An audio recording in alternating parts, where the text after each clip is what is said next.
already. I thought Jonathan would be joining us. I don't know where he is. Welcome. He said to send him. Reading? He said to make sure to send him the link for the third hour, but that his dad was calling him at the. I put it on. Okay. Yeah. Right. I do need to send it to him, but it's the same one I send him every week. All right. Cool. I'll do that on Facebook real quick.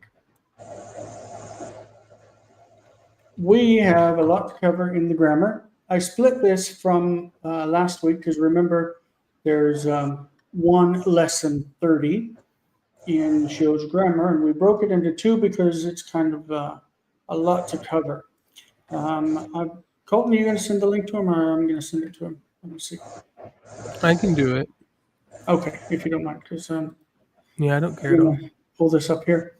All right, so we are looking. How are you doing, Michael? Hey. How you doing out there? Hanging in there. Good. So the first session was on passive forms, and then I pulled this up because the conditionals in Hebrew are conditionals in any language are pretty complicated. So we're going to get into basically what is a conditional sentence, because for some people this is your first language that you're learning outside of English. Remember to sign up for Patreon if you don't mind. Patreon.com/LibreCafe. Go over there and throw some money my way if you don't mind.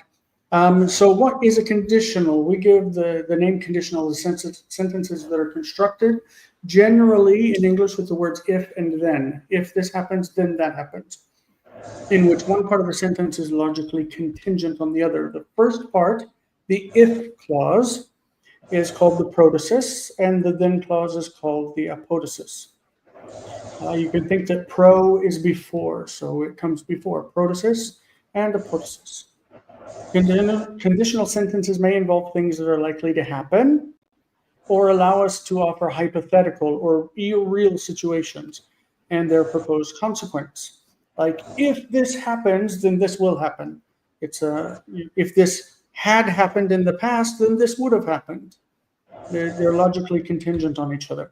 Hebrew also has a distinct form of conditionals for legal texts than from a regular speech, which we'll get into. So let's start by looking at some conditional sentences and draw ideas of structure from them.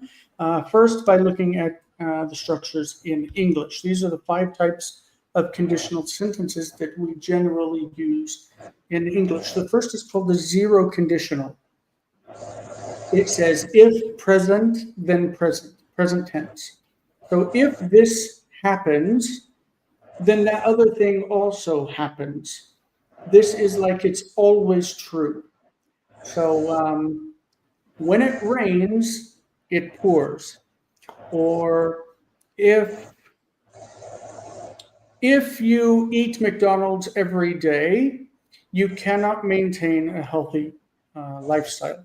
If you eat McDonald's every day, you have an unhealthy life, right? Because McDonald's is not a healthy thing.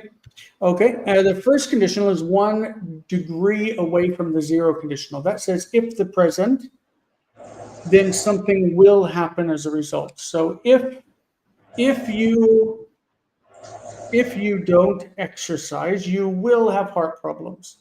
I don't know why health comes up in these conditionals for me. If I don't take my insulin injection, my sugar will be high in the morning, right? You have these, if this happens, that will happen. If I don't feed my cat, she will run away, right? Because she won't want to stay with me if I don't feed her. So if this happens, the other thing will happen. That's first condition. First condition is a real condition. This thing can happen or it cannot happen, and then the result will follow. Okay? This is basically the basis of logic, by the way. If this is true, then that is true. And you say this is true, therefore that's true. It's a syllogism. All right. The second condition is 1 step away from that, 1 degree away from the first condition. And that is when you're talking about hypothetical in the present. So I am not rich. That is a statement of fact. I'm not rich. But if I were rich, I would buy a house. If I were rich, I would buy a house. It uses what looks like the past tense. Like if I lived in New York, I would go to Central Park at least once a week. If I lived in New York and I don't, I would go to Central Park. That's a second conditional. It says something contrary to fact in the present and what its hypothetical result would be. Okay, that's called second conditional. Now we have some comments from Colton. Let's see. Why don't you just say them? Do you want to read your comment out loud? Sure, yeah, no, I was looking through Kevin's stuff about conditionals, and this is just he's not finished the Hebrew textbook yet. Like he doesn't even have all the content in it yet. So this is what he has written down. There's more in the videos and stuff that we have, but basically, the thing that conditionals do, at least from the linguistics point of view, is that they are restrictive when it comes to something. So they're restricting the conditional. So when a conditional, and this is probably better for your next slide, but a conditional particle like if or im or ki or whatever we use, it is restricting the the real events that would occur for that result, right? That could occur in a result, right? If this, then this. And so it's a restrictive particle of some kind of quantifier, even if it's not explicitly written. That's the most important stuff that he has in there. And so, and like I said, he just doesn't have all of them written out in the book yet. So, that's a bunch of linguistic stuff for me. Semantics have essentially argued that conditional clauses contain an implicit quantifier when there is no quantifier present. Conditional clause then serves to restrict the kinds of situations in which the obligation holds. Yeah. That's a lot. That to me, that's gobbledygook. I can't understand that. Yeah, that's fair. Yeah. Essentially, if is just telling you that this thing doesn't always hold. It's only if the condition is met in the process does the thing hold. That's well, we can think of a lot of things that are true. Let's say you don't have this book. That's true. You don't have the book. But if you had the book, you would read it, right? Yeah. So we can think of a million things that are true and then contradict them and say what would be the effect of that. Yeah. So my fingernails are short. If my fingernails were longer, I would paint them, right? Yeah. My hair is short. If I had long hair, I would put it up in a bun. I have an iPhone. If I had an Android, my phone would be cheaper. There's conditionals. It's something that's not, you can say that's not real, right? Yeah. Right. The third condition, let's jump into it, tries to look at what has already happened, something already happened, and to change it and say what would be the result if it had happened, if something else had happened. So I grew up in the United States, but if I had grown up in Israel, I would have better Hebrew. Oops, dropping my pen. I don't know why it says listening. I don't know what I hit. Oh, okay, it was doing closed captions. That's weird. Back to that one. If I had grown up in Israel, I would have spoken Hebrew from my childhood. Okay, so you change something in the past. I did not serve in the army. If I had served in the army, I would perhaps have a job in. I would probably have had a job in information. In how do you say Modin? Intelligence. Okay, modin is the same word in Hebrew for information and intelligence. Okay, so you change something in the past, you say what would be the result of it. The mixed conditional takes, like, if this had happened in the past, what would be the present difference? If I had served in the army, I would live in a nicer apartment. It also can say, if this happens, do this. So it's a mixed conditional because it's like the first conditional, if this happens, and then it gives someone an order. It's mixed because it takes part of a conditional of the 0, first, second, or third, and adds to it a different outcome. Okay, so we call it mixed. It doesn't fit any of those 4 patterns, so it's mixed. Any questions so far, or any comments? Colton says, this is the most relevant stuff that Kevin has in the textbook right now about conditionals. He only has a portion of it finished. There's, in every Hebrew grammar, there is a discussion of conditionals. I'm going to pull some stuff from Muraoka in Juon. Donovan says he's glad that he studied English conditionals, otherwise he'd be totally lost. Definitely. My first exposure to conditionals was actually when I did Spanish. Si tuviera dinero, viviría en una gran casa. I don't know, I've not spoken Spanish forever. But if I had money, si tuviera dinero.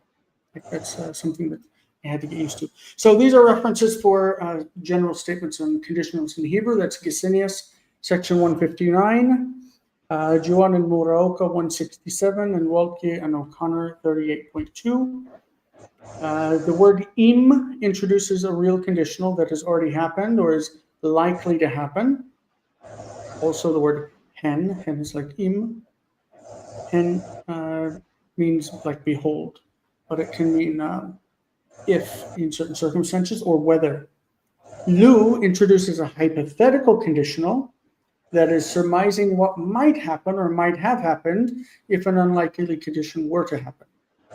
Also, ilu. Ilu and lu are both the same sense of the hypothetical conditional.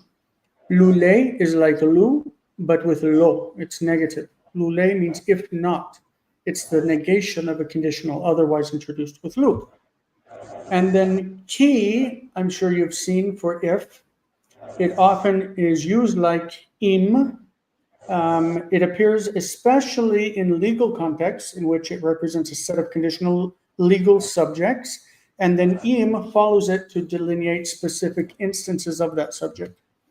So conditionals may use the perfect, the katal, the imperfect, the tol, participles, and even irreal perfects, the katal. So what that means is that you can see every structure after a conditional.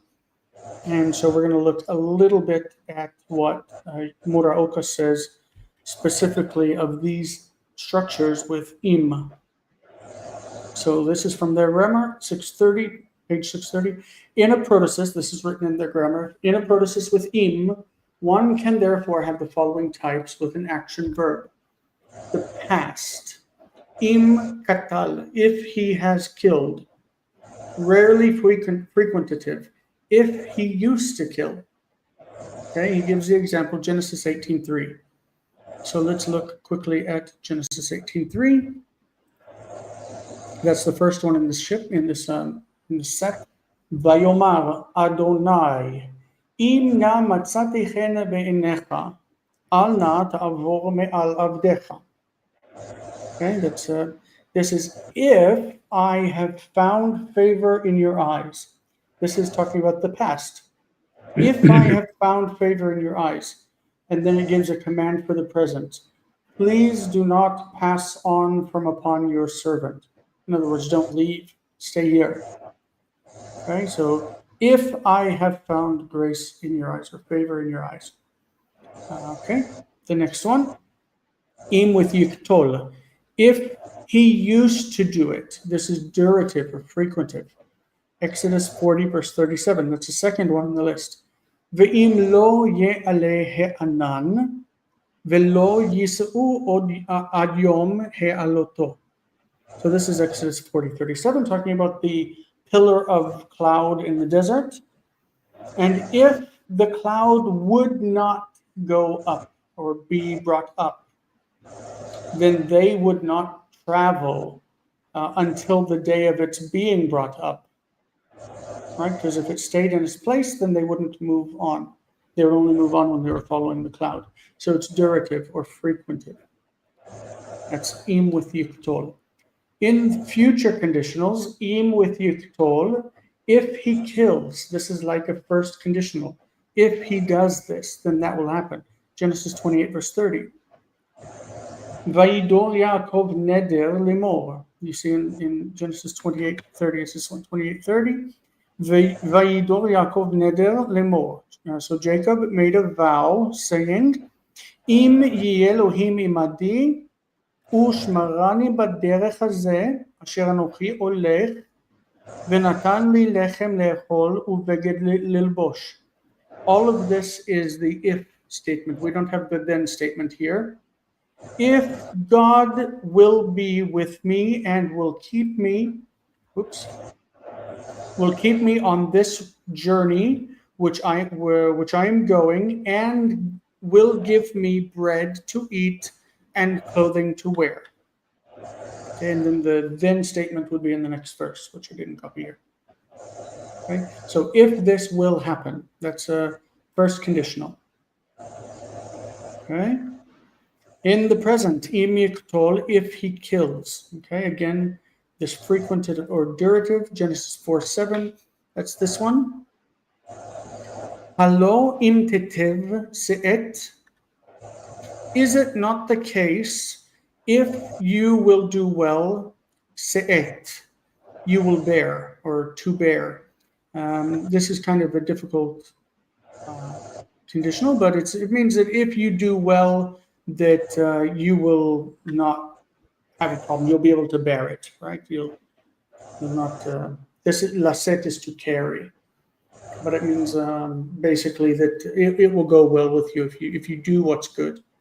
V'im lo tetiv, if you do not do good, lapetach chatat rovetz. This is, remember, to Cain. If you do not do what's good, then sin crouches at the entry or the entrance, the opening. Ve'elecha chukato, and its desire is for you. V'atatim sholbo, but you will govern it. You will control it. So this is the curse of Cain, right? About putting the mark on him. He says, it's too hard for me to bear. And he's like, if you do well, you will be able to bear it. But if you don't do well, then sin crouches at the door. Okay, so there's conditions. The next one says, im with katal, if he kills, present or near future. Genesis 27, Vatomer Rivka el Yitzchak. Rivka said to Isaac, קצתי בחיי מפני בנות חטא. Okay, קצתי בחיי. Okay, I can't remember what קצתי means, I'm sorry. In my life from before the daughters of Chet. What's this קצתי? You remember? Genesis 27:46. Let's look it up. I didn't go over all of these with myself because it was a lot.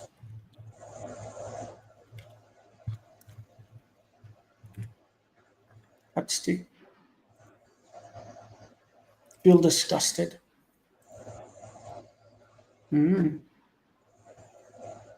Feel disgusted at something. Okay. I am disgusted with the daughters of Chet. אם לוקח יעקב אישה מבנות חטא כאלה, מבנות הארץ, למה לי חיים? If Jacob, because Jacob is Rebekah's son, if Jacob is taking a woman, a wife, from the daughters of Chet, like these ones from the daughters of the land, why should I live, or why should I have life? Okay, so she's it's got lokeach, the kotel. This says im katal. You would think this was im kotel because that one was im lokeach. Didn't it say im lokeach? Im lokeach Yaakov. I would need to look this up to see if I got this wrong, that it should be im lokeach. I don't remember changing any of the vowels from that. But anyway, from this point on, you can see that all I've done is provide examples of conditionals. So we have a lot to read, a lot to go over. So whoever's on screen with me, Colton was on and Michael was on. I guess you guys have been chosen to read with me because you're here. My mom is in the audience and she says, don't forget to hit the like button and subscribe to us. It always helps. And shalom to everybody. This is Genesis 34, 15 through 17. Colton, are you with us?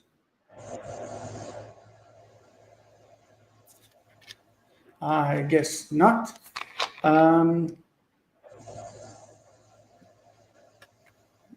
Let me water my pie hole. In all of these, I've colored the conditional in blue. It is the protasis, and the apodosis I put in red. So the if clause is in blue, and the then clause is in red, and we can talk about the structure.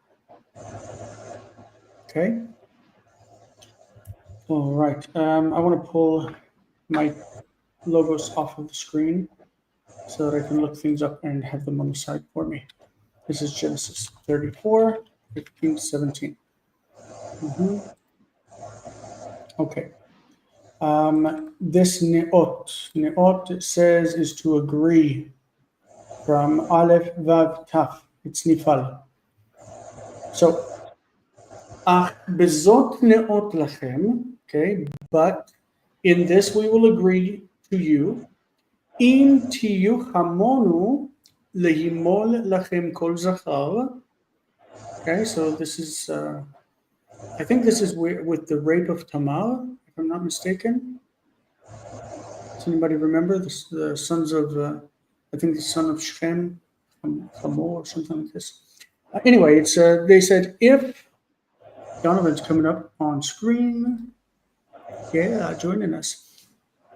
In tiyu chamonu lehimol lechem lekol zachar. If you will become like us by becoming circumcised for you every male, ונתנו את בנותינו לכם ואת בנותיכם ניקח לנו, וישבנו איתכם, והיינו לעם אחד. Okay, so the blue is the if. If you become like us by being circumcised for you, every male, then we will give our daughters to you. Notice the then is venatanu. It's the vekatal. Vekatal normally functions as a future, right? Venatanu, and we will give. We will give our daughters to you, and your daughters nikach lanu. That's yiktol. We will take for us. V'yashavnu vekatal, v'yashavnu itchem, and we will live with you or dwell with you. V'hayinu le'am echad, and we will become one people. So this is a first conditional. If this happens, this will happen. If you circumcise your males, then we will join you as one people. Okay? And then we have another if statement, and it says, if not, v'im lo tishmeu elenu limol, if you do not obey us or listen to us, hearken unto us by being circumcised, velakachnu et bitenu ve'elachnu, then we will take our daughter and go. Okay, so we've got the if this happens, this will happen with vekatal. And then if this doesn't happen using iktol, then vekatal, we will do this. Okay, how's that? Can you see the conditional structure? I think, Michael, you're the only one I'm talking to right now because Colton's not on with Yes, his mic, and neither is Donovan. Ani po. Donovan, I hear you. there's not, you don't have his picture on there. Yeah. Can you hear Eli. the conditional structure there? ואם לא תשמעו אלינו לאמול, ולקחנו את ביתנו והלכנו. אני מנסה. זה קשה קצת. But you know, The im. reason we Im is- would use the im with the future is because we're talking about if you will do this. In English, we normally, the only time we say if you will is if we're trying to get someone to agree to something. So, for example, if you're doing chores when you're a child and you say to your brother, you say, if you will do the dishes, then I will take out the trash. Right? Again. But normally in English, you don't say if this will happen. You say if this happens. Right? מגניב. Do you agree? אני מסכים. Okay. אני מסכים, I agree. ואם לא תשמעו אלינו להימול, if you don't listen to us being circumcised, ולקחנו את ביתנו, then we will take our daughter. והלכנו, and we will go. Okay? All right, the next one. I'm pretty sure the Okay. condition. I don't know for certain, but I'm pretty sure that probably conditionals are even easier in Hebrew than they are in English, because we just have so many tenses in English that Hebrew doesn't have. But again, Well, the but this problem is that you can have im with the yiktol or im with katal, which the next one is katal. And it's kind of hard to feel what the difference is. So let's read the next one and try to see. Because the first one is im tishme'u. That sounds easy, if you will listen. But the next one is in the past tense. It feels a bit different. אם אמרנו נבוא העיר והרעב בעיר ומתנו שם. ואם ישבנו פה ומתנו. ועתה לכו ונפלה אל מחנה ארם, אם יחיונו נחיה, ואם ימיתונו ומתנו. So we see 3 times vamatnu, vamatnu, vamatnu. This is the katal, this is the result. Okay? Im amarnu, if we say, navo ha'ir, we will enter the city, vehara'av ba'ir. So if we say we will enter the city, and the famine is in the city, then we will die there. Okay, so if we do this, if we enter the city, we will die there. Ve'im yashavnu fo vamatnu. And if we dwell here, we will die. So we'll die if we enter the city, and we'll die if we stay here. Okay? Ve'ata lechu v'nipla el machane aram. And now, come, let us fall to the camp of Syria. Okay, let's go down there. Im yechayunu nichyeh. If they preserve us, if they keep us alive, then we will live. Ve'im yamitunu, and if they kill us, if they put us to death, then we will die. So there are 4 options here. 1, we enter the city, and then it's got famine inside the city, and we're going to die. The other is that we could stay here where we are, and we will die. And the other choice is that we could go into Syria, into their camp, in the camp of Aram, and perhaps they will let us live, and then we will live. Or they will decide that we can't live and they'll put us to death, and then we'll die. So the only chance we have to survive is to go to Aram and hope for the best. Yeah? בטח. So what's the difference between im yashavnu po v'matnu and im neshev po v'matnu? Like this conditional. Hold on, I'll get my pen out. קולטון איפה אתה? Okay. right? I don't know where he is. Im yashavnu po vamatnu. They are talking hypothetical because they're talking about their options. If we said, okay, so if we decided to go into the city, if we said, let's go to the city, and there is famine in the city, then we will die there. But if we stay here, we will die. Okay, so let's go to the camp of Aram. If they keep us alive, we will live. And if they put us to death, we will die. That's a big conditional, huh? Let's look at the English translations and see what they do. 2 Kings 7:4, we'll pull up Logos. 2 Kings 7:4. Okay? If we say we will go into the city, the famine is there and we will die. And if we stay here, we will die. So let's go over to the camp of the Arameans, Aram, the Syrians, and surrender. That's not in the Hebrew. Let's just add it. If they spare us, we live. If they kill us, then we die.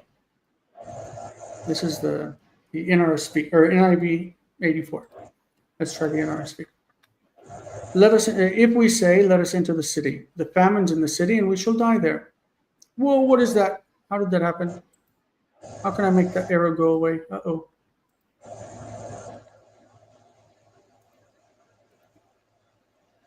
I didn't mean to put that arrow there. I don't know how to get rid of it. How did anybody know Logos and how to get rid of that arrow? Ainley Shemitz. Me neither. And we shall die there. But if we sit here, we shall also die here. Therefore, let us desert to the Aramean camp. If they spare our lives, we shall live. If they kill us, we shall but die. Okay, I'm going to get rid of that window and maybe open a new one.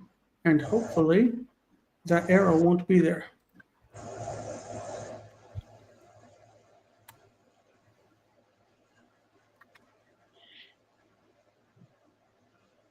No, it's still there.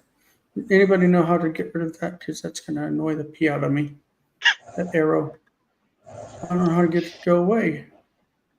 I don't know what I did. Oh gosh.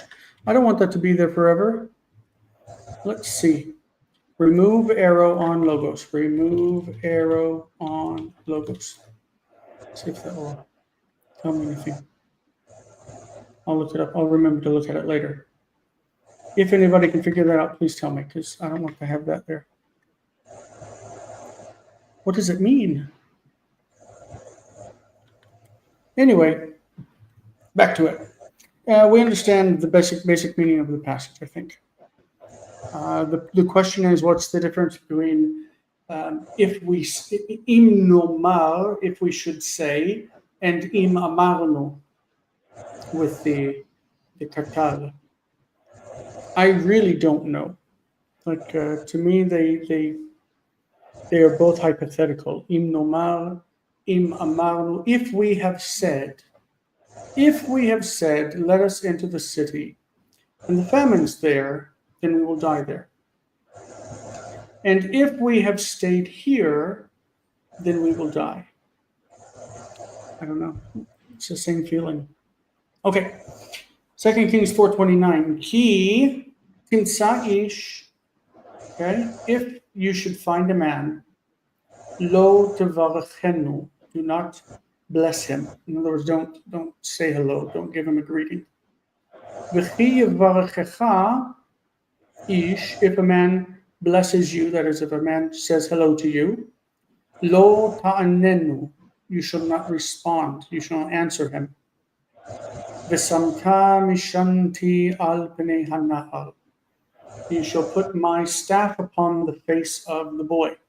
It's probably saying just focus on what I'm telling you. Do this. Even if you see someone you know, don't say hi. And if he says hi to you, just ignore him. Go and do immediately what I'm telling you to do. Okay? The yikatol is used because, again, it's hypothetical. If you should find a man. Okay? And if he should bless you, that is, if he should say hello to you. Okay? Why do we say bless you? Because remember that at the time, people used God's name all the time. Remember,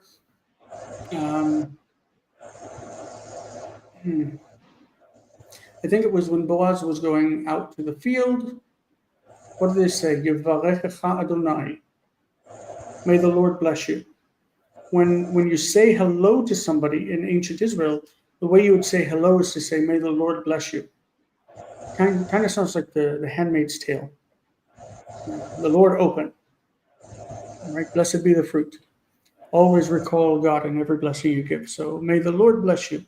And even if they say, may the Lord bless you, it says, don't answer him, just go do what I'm telling you to do. I don't know if that has to, in 2 Kings 4, I don't know if that's the raising of the boy from the dead. I don't know. Maybe. Does anybody know the context? 2 Kings 4.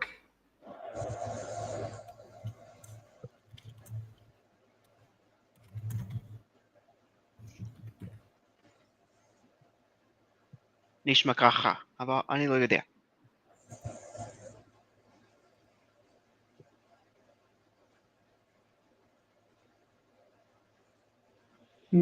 Good your lunch and take my staff in your hand and go. If you meet anyone, give no greeting. Anyone greets you, don't answer, and lay my staff on the face of the child. The mother of the child said, as the Lord lives and you, I shall not leave without you. So he rose up and followed her. Gehazi went on ahead. Gehazi, is that his name? Yeah, Gehazi. And there was no sign of life. He came back to meet him and told the child is not awakened. Yeah, it's Elisha raising the boy from the dead. So he was telling him, like, don't tell anyone hello, don't say anything to anyone, just go do it. Okay, this is Leviticus. This is dealing with legal laws, okay? Adam ki yakriv mikem korban la'Adonai, min ha'be'ema, min ha'bakar, u'min ha'tzon takrivu et korbanchem.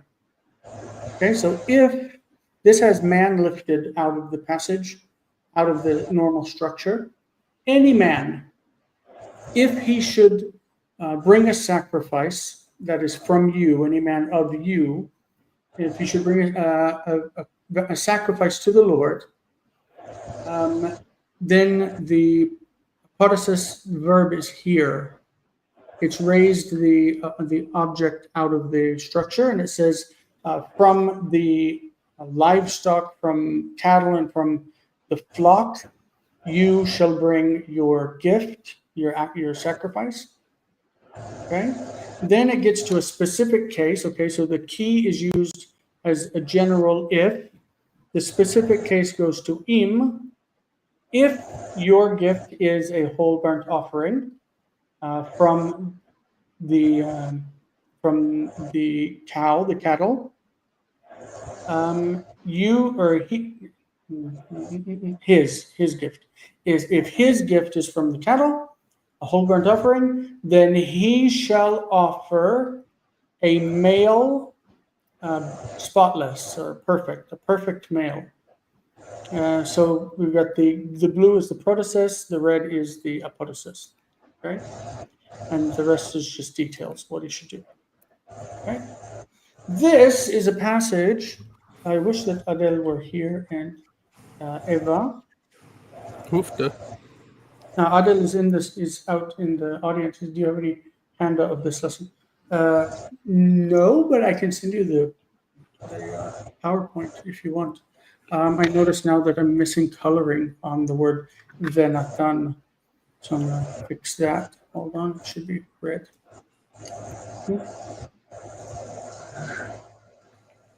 Can you see where I'm missing the coloring? Venatan should be red. There we go. I can see it. That is quite a passage, right? This is, you can see, first of all, a couple of things. One, the if is, oh, sorry, go back, turn the pen on again. the if is initially introduced with ki, and that these are parashas tuma. So each of these are sections of text that are spaced out in the Torah scroll itself. Okay, they're intentional. And then after each one, we have ki as an introduction of if. Okay, the ki is used basically as a higher level if, and then individual instances after it are introduced with im. We have ki to introduce the subject, and then im, and im, and im. And then we have ki to introduce a new subject, and that doesn't have a second one underneath it. And then we have ki to introduce this one. O noda ki. This ki is an embedder. It's not. It's introducing just another case with o. So it's ki and o, and this ki again. All right. So let's read through this. This is interesting. Adele, you want to come online and read this one with us? This is one that we covered in another course. I apologize for my absence for 25 minutes. If you had been here, you would have read more of the passages. Right. If you had been, you would have, but you weren't, so you didn't. I see what you did. I see what you did. Yeah. So do you want to start us out by reading this passage? Yeah, the whole thing or just verse? How about you read down to verse 32, including? Okay. V'ki yigach shor I'm missing et audio for ish- now, just a second. Okay. V'ki yigach shor et ish o et isha v'met. Sakol yisakel hashor v'lo yeachel. Yeachel et besaro. Uva hashor naki. Ve'im shor nagach hu mitmol. Shilshom. hu mitmol shilshom vehu ad va'alav. Biv alav. Velo yishmarenu. Vehemit ish o isha. Hashor yisachel v'gam ba'alav yumat. Im Yeah, Yisakel. kofer. Yisakel.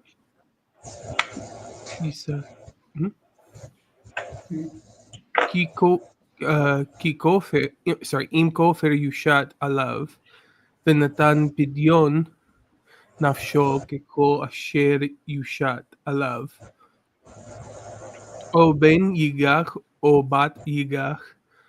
Kemishpat haze yase lo. Sorry. Im eved yigach hashor o ama. כסף שלושים שקלים וייתן לאדוניו והשור יסכל. Yeah. So we've got key introducing the main topic, the legal topic, and that topic is an ox that is what's the word? Yigach. Gore. An ox that is goring. What an ugly word. Goring people. So the initial clause says, if an ox gores a man or a woman and he dies, that is, the person dies. Notice that the et ish and et isha is kind of odd, but it's intentional to mark the object, so it's not shor ish, a man's oxen, a man's ox. So if an ox gores a man or a woman and he dies, So I didn't grow up on a farm. So when they say gore, does it mean like he put his horns into the man and like pierced him? Yeah. If he impales him, essentially.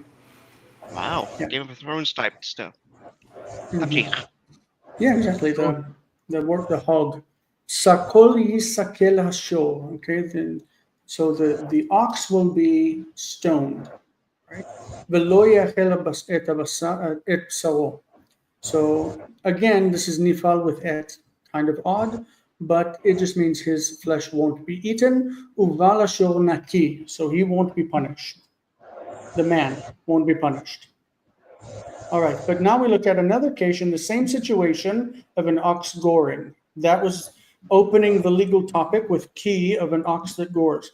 Now, im shog nagachu mitmol shom, so it's not just the first time that he's done it, but this ox has a tendency to gore. It's a nagach. It does it.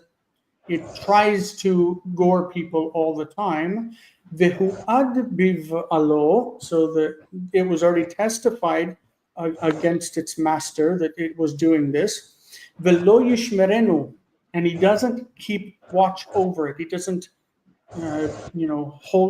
keep watch over it. Vehemit ish or isha, and it kills a man or a woman. And so he knew that it had this tendency. It was an aggressive ox. Hashor yisakel, okay, the ox will be stoned. V'gam be'alav yumat. Okay, his owner will also be put to death. Because in this case, this is a specific case of the Yigach Shor. This case, he knew about it. He knew that he had an aggressive ox, and he didn't do something to prevent it. And now it's killed a person. So the ox is to be put to death, and also its master, its owner. Im kofer yushat alav. What's that? Is it mafrid? Yes, can. Yeah. But it's like, I think it would be more relevant today to dogs. Yeah. Like if you have an aggressive dog and you know that it might attack people, and you don't, keep it fenced in and, do things to prevent it from getting to people, then you would be liable if it kills someone. Yeah. Im kofer yushat alav. V'natan pidyon nafsho kechol asher yushat alav. I think this means that if they're demanding some kind of payment instead of him being killed. Let's see, Exodus 21:28, and this is verse 30 actually. 30. If a ransom is imposed on the owner shall pay whatever is imposed for the redemption of the victim's life. Instead of, if the family says no, we'll take payment instead of the man being killed, then he can redeem his own life with payment. Verse 31, O venigach o vatigach, whether he gores a male or a female, a boy or a girl, man or woman, kamishpata zeyaselo. It will be done to him according to this law. It doesn't matter if it's a man or a woman, right? Im eved yigach ashor o ama. Now we're talking about another case where it's a slave or a slave woman. Kesef 30 shkalim yiten la'adonav v'ashor yisakel. So if it's a slave, it doesn't have the value of a normal person. For some reason, that's the law in the Bible, that if a slave is killed by an ox, even if the owner of the ox knew that it had a tendency to gore people, if it's a slave, all he has to do is pay 30 shekels to the owner of the slave for the lost property, and the animal will be killed. That's sad for us from our perspective, but that's the rough times in which they lived back then. Okay, so now we have a space in the text, which is indicating the parasha stuma, which means that a new paragraph begins, but not on a new line, on the same line, and there's blank space. Verse 33, V'chi yiftach ish bor, o yichrei ish bor, v'lo yichasenu, v'nafal sham ashor o chamor, בעל הבור ישלם כסף, ישיב לבעליו, והמת יהיה לו. Okay, so now we're opening a new topic, and so that's why it's got space and begins with key. And if a man should open a pit or dig out a pit, yichrei is to dig out. By the way, this has relevance to Psalm 22, right? The Ka'ari. V'chi yichrei ish bo, if a man should dig out a pit and he doesn't cover it. Okay, so he opened up a pit that was already there. It had a cover on it, and he opened it up. Or if he dug a new pit and he didn't put a cover on it, and then an animal fell into it, an ox or a donkey, something belonging to somebody. And of course, it died. Okay, the owner of the pit will need to make restitution. He'll need to pay. Okay, he will return money, kesef, to the owner of the animal. And the thing that died, the dead thing, the dead animal, will belong to him. So he paid the money to the owner of the animal, and he took the animal in, and he gets to use its meat or whatever, probably, or its skin, I guess, because the meat wouldn't be kosher. It's not kosher, killed. Okay, so that was another condition. Then we have verse 35 for a new set. A new set. Donovan, you want to read 35? It goes 35 and 36. Okay. אני אנסה. וכי יגוף שור איש את שור רעהו ומת ומכרו את השור החי וחצו את כספו, וגם את המת יחצון. Okay, so that's one condition. So notice the shor ish. Ki yigof shor ish et shor re'ehu vamet. This is why in verse 28 it says v'chi yigach shor et ish or et isha, because it didn't want to confuse us thinking it was a man's ox, but that the man was the object of the verb. So it used et to be very clear, even though et normally doesn't come with an indefinite noun. Okay, so if a man's ox basically attacks his fellow's ox and it dies. So now it's not a person, now we're talking about a different case entirely where it's an animal, like when an animal attacks another animal and it dies, then they will sell the ox that's living, okay, the one that did the attack, and they'll split the money, and they'll also split the dead animal. Make sense? Okay, and then I'm not good with legal stuff. This is all going over my head, but sounds fascinating. The idea is that ki introduces a new topic in conditionals, and im is like a case within that new topic. I think that it's demonstrated enough that we don't need to go through the whole thing. Onoda ki shor nagachu mitmol shilshom velo yishmerenu ba'alav shalem yishalem or tachat hashor, shor tachat hashor ve'amet yelo. Okay, so the one that if the animal tends to be aggressive and it kills another animal, then he would make restitution by giving a live one for the one that's dead, and he would keep the one that's dead. And then a new subject altogether, ki yignov ish shor oseh, if a man should steal an ox or a lamb, and he slaughters it or kills it, he would repay 5 cattle in place of an ox, and 4 what's a lamb in sheep. 4 sheep in place of the lamb or ram or whatever the other one is. Okay. Vayomer Bil'am. Okay, this is Balaam. Bilam talking to his donkey. Vayomer Bil'am la'aton ki hitalalt bi, because you have abused me. Lu yesh cherev biyadi ki ata haragtich. Lu yesh cherev biyadi. If I had a sword in my hand, ki ata haragtich, I would kill you now. If I had a sword in my hand and I don't, I would kill you now, but I can't. This is Lu.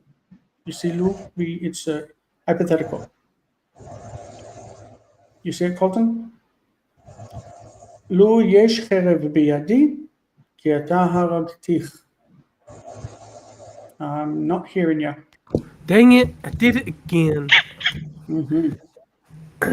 Yeah, I got What's the you. vowel marking under that? I can't see it. Can't see what? The vowel marking under the lu. What is it? Yeah, under the lamed. That's just it's just Oh, an I see it. accent. Oh, all right. I can see it now. The accent is mapach. Mapach. All right. Pashta katon is the sequence. Mapach here. Pashta katon. I just couldn't see it because it's really small this time, so Mhm. I wasn't familiar with it. יש חרב בידי כי אתה הרגתיך. הרגתיך, הייתי הורג אותך. I would kill you. Yeah. I knew Hevitze. I love the bigness of that. In modern Hebrew, you don't use lu. We just say, אם הייתה לי חרב בידי, הייתי הורג אותך. If I had a sword in my hand, I would kill you. But in the Bible, lu is for conditionals that are not true.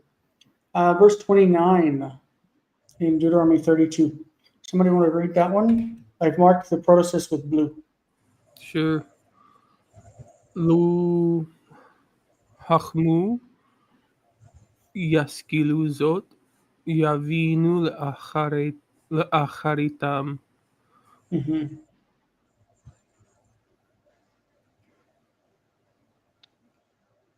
Chachmu is that's an adjectival verb, right? If they were wise. Yeah. They would. But they're not. Yeah. If they were wise, they would understand this, and they would know. They would. Oh well. Let's change understand to comprehend. They would comprehend this. They would understand their acharit. Acharit is normally like an ending, right? But let's see what Their this is. ending. Yeah, there we go. 32:29. Yeah. If they were wise, they would understand this. They would discern what their end would be. This is the NRSV. Okay. Colton, I got some silly arrow on my logos. Do you know anything about that? Do you know logos well? Not particularly logos. I know accordance better. Let's see. That was 2 Kings somewhere. 2 Kings 4:29. I'll show you.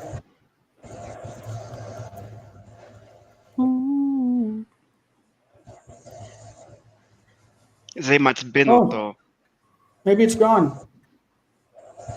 Well, let's get to 429 is what it was, right? Yep. I think it's gone. Yay. Look, I did it. Or 2 Kings 7:4. Let's try that one. 2 Kings 7. Ah, there it is right there. You see that gray arrow? Yeah. Any idea what that means? It looks like an annotation of some kind. I don't know Can you how I got it annotate? there. Yeah. I don't know either. I don't know how. Yeah. All right. Well, I'll spend some time trying to figure that out. What a wasted time. Genesis 31:42. Okay, now we have Lule. We had Lu here and Lu here. Lu is hypothetical. Lule is if not. It's negative. Okay, so let's read that one. Who wants to read that? Michael, you want to read that one? I can't see the screen at all, really. It's too small for me. It's a Yuffie. Ula, Ula, Elohe, Ani, Elohe,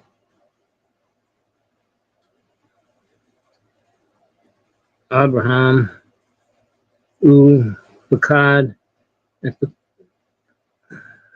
move it, Empakad, Upakad, Yitzhak, Heya, Li, Ki, Ata, Rakim, Shalak, Tani. Okay. So Lule, Elohe Avi, the God of my father, Elohe Avraham, Ufahad Yitzchak, Hayali. Okay, the Hayali is the thing that goes with Lule. If not, it was with me. Or if not, it was to me. If I didn't have it. If I did not have the God of my father, the God of Abraham, and the fear of Isaac, if I didn't have that, you would have sent me away empty-handed now. You would now have sent me away empty-handed. In other words, the only thing I have is God. Yeah. Right? You would have sent me away empty-handed. 31:42. I do find it really interesting that the ones that are like, if this thing had, like, the ones that go from past to present, always, like, they always designate the present in the apodosis. Like, well, maybe not always, but they tend to, like the numbers 22, 29, and here 31, 42. You know, ki ata. That's nice. I guess otherwise you would just read it all in past tense because it's using the perfect for in both in Shilaktani, Harakticha, or Haraktich. I don't know if there would be any difference if this up here would be Haita. Lu Haita Cherev Biyadi. With the past tense, I think that would be the same feeling. And then I would have killed you. The perfect is expressed there.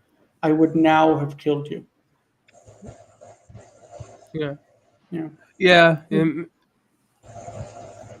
conditionals are kind of difficult. But anyway, next one. 2 Samuel 7:14.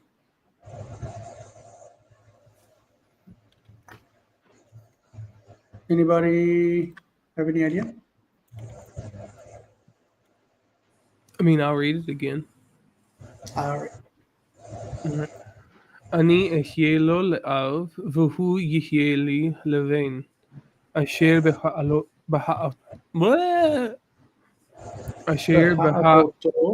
yeah, there we go. אשר בהאבותו, והוכחתיו בשבט אנשים, ונהיגי בני אדם. There we go. That red on black is killing me. I'm sorry. No, it's all good. I don't know what you see. Yeah, honestly, the consonants aren't bad. Trying to see pointing is rough. I'll be honest. But yeah, just because of my color blindness, it's why. Yeah. Well, it says so. I will be father to him, and he will be a son to me. Which, okay, in his doing what's wrong, in his perverting his way, in his twisting. This is like me'uvat, twisted, but it's his making twisted. When he does what's twisted, does twisted things. So this is in his doing. This is an infinitive construct. Yeah. Bet plus infinitive construct. So this is another way to do a conditional. in his doing this, then I will do that. Like if this condition is met, then I will do this. So in his doing what's twisted, then I will reprove him with the rod of men and with the nig'ei ben adam. Nig'ei ben adam, kind of like plagues. Like I will punish him by hitting him with other people, meaning I will send people to make war against him. Yeah. So that's another way you will see a conditional by using an infinitive construct. This one doesn't use im or anything connecting. This is from Proverbs. Matzah isha, matzah tov. This means whoever has found a woman, or if a man has found a wife, then he has found good. He has found a good thing. Right? Yeah. He who's found a woman or found a wife has found a good thing. So it's a conditional in some sense. Wow, we are over time. But I hope that was an okay introduction to conditionals. We don't meet this Thursday because I have a training weekend. I have to go up to Haifa, so I won't be here. On Monday, we're going to continue David's story in 2 Samuel chapter 5. So start reading chapter 5 of 2 Samuel, and we will pick that up. And then we're going to be teaching through lesson 30, the last lesson of Seow's grammar. And then I think that lesson 29 homework will probably be the end for us on August 21st for the Seow's grammar. I think that will be the end of it. Indeed, I don't think we'll get into the homework for lesson 30 because it really doesn't matter all that much because the minor binyanim aren't so important. All right, so we're going to move over to our Patreon lesson for modern Hebrew. Whoever wants to join us, the link is on patreon.com/thehebrewcafe. So we'll see you guys next Monday. We won't be here on Thursday. Please don't show up. Adel and Eva, if you guys are there, or Jonathan, we will be doing the 12 o'clock lesson. I'll take my book with me and we'll meet over the telephone. I'll use Zoom on my phone. So we will be meeting for that on Thursday, but not for the lesson after that. All right, we'll see you guys. That's midnight at your, what time is that? Oh, no, that's for Eva and Adel. We have a separate class that meets for something else. So, Well, all right, we'll see you guys. Something showed up on YouTube. It was only like a brief, it was around midnight. And it only showed up for like 30 seconds or something. That's why I was wondering if. Luke is also doing some test things for his for a course that he's doing with his German students, and they're learning biblical. Yeah, I've seen that as well. Yeah, but, so he might throw some things up to test another StreamYard instance. So I don't know what he'll be doing and what he won't, but he has access as well. So. All right. Okay. We'll see you on Monday. Monday is the next meeting. Monday at midnight, 5 o'clock. Okay. Have a good week, everyone. See you. You too.